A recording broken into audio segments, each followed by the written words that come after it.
Perkenalkan, nama saya Enrico Rizwandarmawan, kelas PLT 1 dari SMK Terkonstruktor. Di sini saya akan mempresentasikan materi tentang activity, state machine, dan sequence diagram. Yang pertama, activity diagram adalah fungsi UML untuk sebuah flowchart. Activity diagram digunakan untuk menganalisa proses. Sebuah activity diagram bukan sebuah tool yang digunakan untuk menganalisis masalah dari sistem.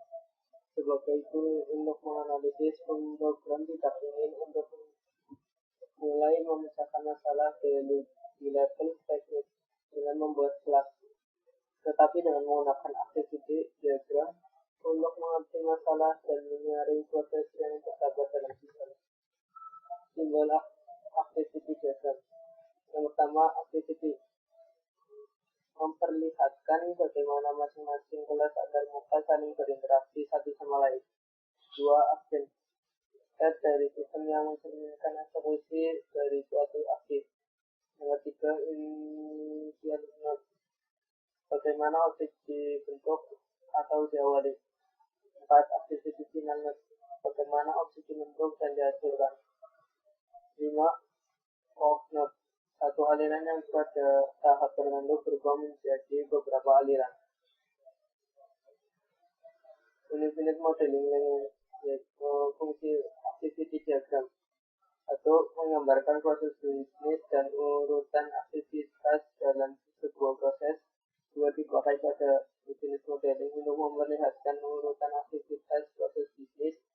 3. Struktur diagram ini mirip flowchart atau data flow dalam diagram pada perancangan terstruktur, jadi mudah dipahami.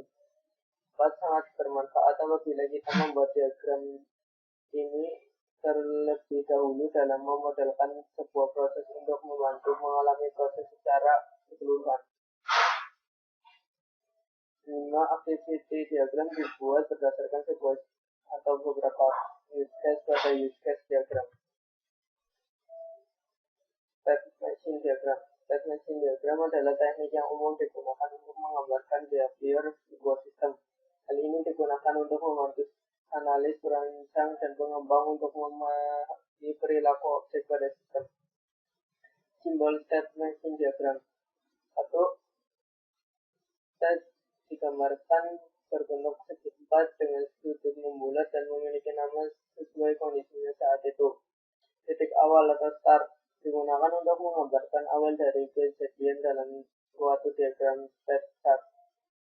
Titik akhir end digunakan untuk menggambarkan akhir dari kejadian dalam suatu diagram state chart. Word merupakan cara terjadinya transisi yang bersangkutan. 5. Point digunakan untuk menggambarkan apakah akan masuk entry point ke dalam state atau akan keluar exit point. 6. Event digunakan untuk mendeskripsikan kondisi yang menyebabkan sesuatu pada state. Fungsi state machine diagram memspesifikasi semua urutan yang mungkin dari pesan-pesan yang akan diterima objek tersebut bersama-sama dengan tahapan atas pesan-pesan tersebut. Diagram state menggambarkan transisi dan perubahan keadaan suatu objek dalam sistem sebagai akibat dari stimuli yang diterima. Pada umumnya, diagram ini menggambarkan kelas tertentu. 4. Diagram membantu analis, perancang, dan pengembang untuk memahami perilaku objek dalam sistem. Lainnya, sequence diagram. Sequence diagram adalah suatu diagram yang menggambarkan interaksi antar objek dan mengidentifikasikan komunikasi antara objek tersebut.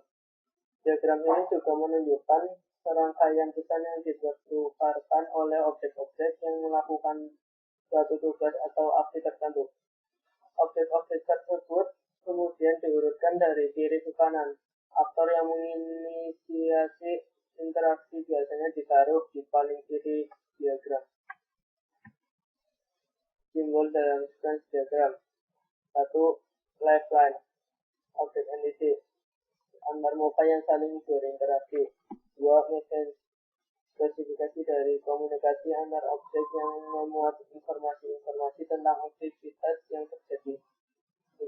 juga spesifikasi dari komunikasi antar objek yang memuat informasi tentang aktivitas yang terjadi. Fungsi sequence diagram. Fungsi sequence diagram yaitu satu, mengkomunikasikan rekrutmen kepada tim teknis karena diagram ini dapat lebih mudah untuk dikolaborasi menjadi model desain. Dua, merupakan diagram yang paling cocok untuk mengembangkan model deskripsi menjadi spesifikasi desain. Tiga, analisa dan desain. Memfokuskan pada identifikasi metode dalam sebuah sistem. Sequence diagram biasanya dipakai untuk memodelkan. Biasanya digunakan untuk memodelkan deskripsi tentang sistem yang ada pada sebuah atau beberapa use case. Pada use case diagram yang menggambarkan hubungan antara aktor dan use case diagram. Lalu logika dari method, operation function atau prosedur. Ketiga itu logika dari service equation method. Demikian presentasi dari kami, dari saya. Mohon maaf apabila